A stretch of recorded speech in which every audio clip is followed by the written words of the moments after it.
mumaze iminsi mubona ku bya buhinga ngurukana bumenyi bavati mu Kayanza bagomba bazana indege hirya no hino turavyumva dutelefona sibihuha bijya sibihuha. Bantu beza nimugira amahoro mubahwe, hanyuma reka ndabaha ikaze. Jewe ni Jeff Habyarimana nkuko vyama. Jeff Habyarimana mugiye kuganira, nagomba ngaruke kuri ino ndege yo mu Kayanza.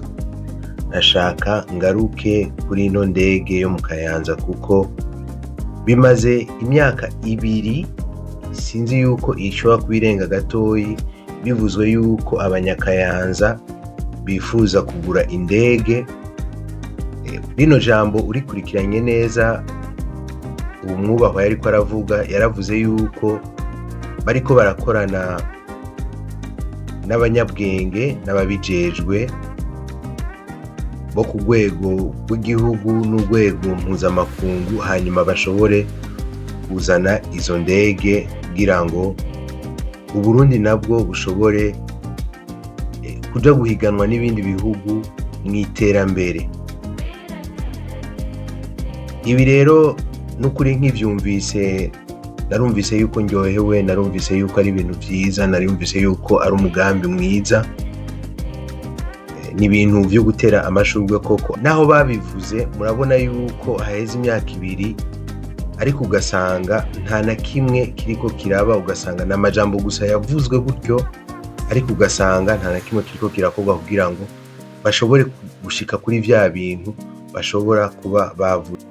Mbega niki twoshobora gukora kugira ngo umuntu ashobore gushika ku iterambere? Mbega niki twoshobora gukora kugira ngo igihugu gishobore gushika ku iterambere? Narerekanye kenshi mu biganiro nagenda akora yuko usanga ari ibintu bibiri usanga bifatanye.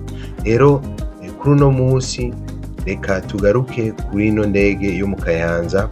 Kurikiranye imbere gatoyi hariho ibikorwa vyategerezwa kuba vyakoze, kwari gukura abantu barima mu matongo arimwo ibibuga vy'indege mu gihugu hagati, kugira ngo ivyo bibuga vy'indege bisubire bisanugwe. Aha tuvuze ikibuga c'indege cyo hagati mu gihugu, ikibuga c'indege gikozwe mw'ivu, ariko n'ibibuga vy'indege vy'ukuri biba bikozwe neza. Indege ntoyi irashobora kugwa kuri ivyo bibuga, hanyuma igashobora rero gutwara abantu baba bariko bariyunguruza hagati mu gihugu, kandi ni ibintu vyiza cane gose, ni intambwe nziza. Nibaza yuko hamwe biramutswe bikorwa, ibintu vyiza vy'iteka vyotuma abantu bashobora gutembera hagati mu gihugu vyoroshe kandi mu mwanya mutoyi. Murabizi yuko indege mu saha canke iminota mikeyi iba ishitse ahantu, rero vyumvikana yuko ari vyiza cyane. Iyumvire kuva i Bujumbura gushika i Kigali ni iminota 30 n'indege, ariko ugiye n'imodoka bigusaba amasaha arenga 6 kugira ngo ushobore gushika mu muji wa Kigali. Murumva yuko aba ari kure, murumva urugendo umuntu aba yakoze n'imodoka hamwe n'indege. Muravyumva yuko urugendo rw'imodoka ari urugendo ruhisha cyane. Byumvikana yuko ari nk'umuntu ari muri business, kugira ngo ashobore kugenda nk'Igitega, ashobore kugenda mu Kirundo, kugira ngo ashobore kugenda Makamba, kugira ngo ashobore kugenda mu Rutana avuye Bujumbura, iminota mikeyi gusa iheze yoba yamaze gushika hamwe yifuza gushika, hanyuma agakora ivyo yategerezwa gukora, hanyuma gutyo akaronka n'umwanya wo gusubira inyuma mu muryango. Kino kintu rero c'indege yo mu Kayanza cyagumwe kivugwa cyane, cyagumwe kiharigwa ko n'abantu benshi bariko baravuga yuko Kayanza ari intara vraiment izanye impinduka mu gihugu, yuko abenegihugu bo mu Kayanza bazanye impinduka mu gihugu, yuko abatwara mu Kayanza bazanye impinduka mu gihugu. Ariko twararindiriye imyaka 2 iraheze, urumva n'ibikorwa bimwe ibyo byo gusanura ayo mapiste mato yo hagati mu ntara, muravyumva yuko bitakozwe. Ariko uno munsi kandi dusubiye kumva ya nkuru nyene yuko bagiye kuzana indege. Bantu beza, bantu mukunda kunyumviriza hano, nukuri nta na kimwe ndiko ndapingamwo, ndiko ndavugana namwe ibivuye ku mutima, kandi atakubesha kandi ataguca hirya no hino kugira ngo duhanurane nejo bundi bino bintu bishobore kudufasha canke bitubere icigwa. Burya iyo umuntu ashaka gushika ku iterambere, burya iyo umuntu ashaka kugira impinduka mu buzima bwiwe, hariho ibintu ategerezwa gukora. Murabizi hariho ibintu ategerezwa gukora. Yumvire gatoyi, mu rugo iwawe urafise abashitsi baje kugutemberera, abashitsi bava bakugendera. Kenshi iyo ufise abashitsi mu rugo bava bakugendera, hariho ibikorwa utegerezwa gukora, hariho ibikorwa utegerezwa gukora kugira ngo witegurire abo bashitsi, kugira ngo baze kwiyumva neza, kugira ngo baze kugubwa neza muri uwo mwanya baza kuba bari ngaho. Rero nico kimwe no bino bikorwa vyo kugura indege, nico kimwe na bino bikorwa vy'iterambere, nico kimwe n'iterambere ku muntu, nico kimwe n'iterambere ku gihugu. Hariho ibintu bimwe bimwe bitegerezwa kuza imbere y'ibindi, hariho ibintu bitegerezwa kuza imbere y'ibindi. Muri ino minsi murabizi yuko si muri ino minsi gusa, igihugu cacu c'u Burundi kiramaze iminsi itari mike kiri muri crise. Murabona yuko ni crise y'igitoro, ni crise y'ivyo kurya vyaduze cane, ni crise y'itakaza ry'inguvu ry'ifaranga ry'u Burundi. Iyo crise tuyirimwo haraheze imyaka. Rero kugira ngo umuntu ashobore kwiyumvira ico kintu cyo hejuru cyo kuvuga ati agure indege, hariho ibintu bimwe bimwe, hariho novuga les premières nécessités, vya bintu bito bito umuntu aba akeneye. Twebwe nk'abanyagihugu turakenera kwiyunguruza le transport, turakenera amabarabara meza, muravyumva, turakenera yuko turonka umuyaga nkuba, turakenera yuko turonka igitoro. Ugasanga rero ivyo vyose turiko turavyirengagiza, ariko ugasanga turiko turavuga yuko dushaka kugura indege. Mbega none iryo terambere canke iyo ndege woba wifuza kugura yobifatiye hehe? Muravyumva yuko indege by'ukuri indege si ikintu kizimvye, indege si ikintu kizimvye cane gose. Jewe mfise ibihumbi 150 vy'amadolari noshobora kugura indege. Ku ruhande rw'iwanje nkagenda nkasaba igihugu tugakorana, hanyuma nkagura indege, nkazana indege, hanyuma igatangura igakora. Ni bangahe n'abarundi bangahe bashobora kuba bafise ibihumbi 150 vy'amadolari canke vy'amayero canke vy'amapound? N'abantu benshi bashobora kuba bayafise amafaranga, ariko kubera ko batiyumvira kugenda kugura indege, kubera hariho ibintu bimwe bimwe nabo nyene baba bakeneye mu buzima bwabo, bategerezwa kumanza gukora imbere yuko bashika kuri urwo rwego.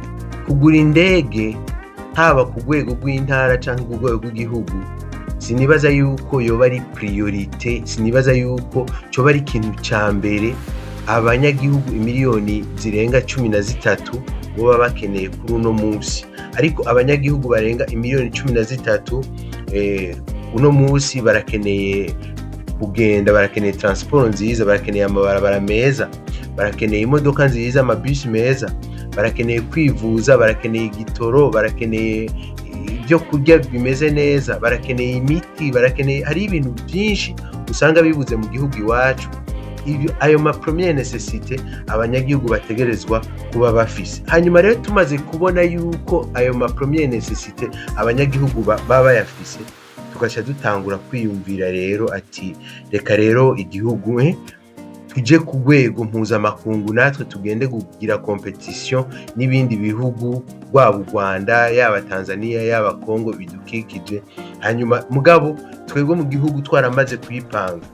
Rero byumvikana yuko agasanga mu myaka 2 iheze uwo mugambi wari uhari wo kuvuga bati bagure indege, ariko gushika nuno musi 2024 umwaka uraheze tugiye 2025, izo ndege zitaragurwa canke na bya bibuga vy'indege navuze ata mashine zirajamwo kugira ngo zisube zinagure. Muravyumva yuko ivyo bintu ataho biba biriko biraja, muravyumva yuko ivyo bintu aba ari amajambo gusa baba ariko baratubwira. Kenshi namambwira abantu burya iterambere ni ikintu kigoye cane gose. Iterambere birasaba yuko ubivana mu majambo hanyuma ukabijana mu bikorwa. narumvise kandi bavuga bati ngo umunyagihugu ngo twahora ngo turaba ngo indege mu kirere ngo ariko ngo tugiye kuzurira umunyagihugu wese ngo ashobore kugenda ngo n'indege. Indege nagomba mvuge yuko urwego rw'indege si urw'umunyagihugu asanzwe, si urwa nyarucari. Urwego rw'indege ni urw'umuntu atunze, ni urw'umuntu afise amafaranga. Uri umunyagihugu kumbure urashobora kuba ukeneye ibyo kurya, urashobora kuba ukeneye bya bindi byose twavuga, ni ukuvuga transport, urashobora kuba ukeneye imiti, urashobora kuba ukeneye bya bindi. Sinibaza yuko woca ugenda kwiyumvira kugenda kurira indege cyangwa kurya umunyenga mu ndege waraye utariye. Sinibaza yuko wowe ukeneye kuja kurya umunyenga mu ndege, umwana wawe adashobora kuja ku ishure, ata amafaranga ufise kugira ngo ushobore gusubira kumurungika ku ishure cyangwa kugira ngo ushobore kumurungika hariya kuri university.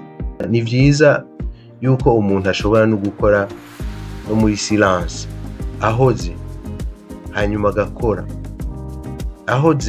agakora, agakora gusa tukamubonera mu bikorwa. Iyo byo kuvuga hama bigaherera amajambo tukabihagarika, tukaja ku bikorwa tugakora, tukaraba hirya no hino mu bihugu bidukikije ukuntu abanyagihugu bagiye barakora canke ukuntu abandi bantu bagiye barakora kugira ngo bashike ku iterambere, hanyuma natwe tubigire ko hama iryo terambere turizane mu gihugu iwacu, turizane mu ntara iwacu, natwe dushobore gushika ku iterambere, natwe twiteze imbere, duteze imbere imiryango yacu, duteze imbere mbere n'igihugu, mbere na Afrika muri rusange. So Imana ibahezagire. Nibaza yuko igihe kitaragira yuko tugura indege, kuko hariho ibyo dutegerezwa kumanza gukora tutarakora. Reka ibyo bitarakorwa bimaze bikorwe, hanyuma mu nyuma rero indege zize. Indege turiko turavuga ziratandukanye n'indege mwiyumvira. Si indege zizoja ku mugabane wa Burayi, canke si indege zizoja ku mugabane wa Amerika, canke si indege zizova mu Burundi zigenda ku mugabane wo muri Aziya. Muvyumve neza yuko ari indege ziguruka hagati mu gihugu.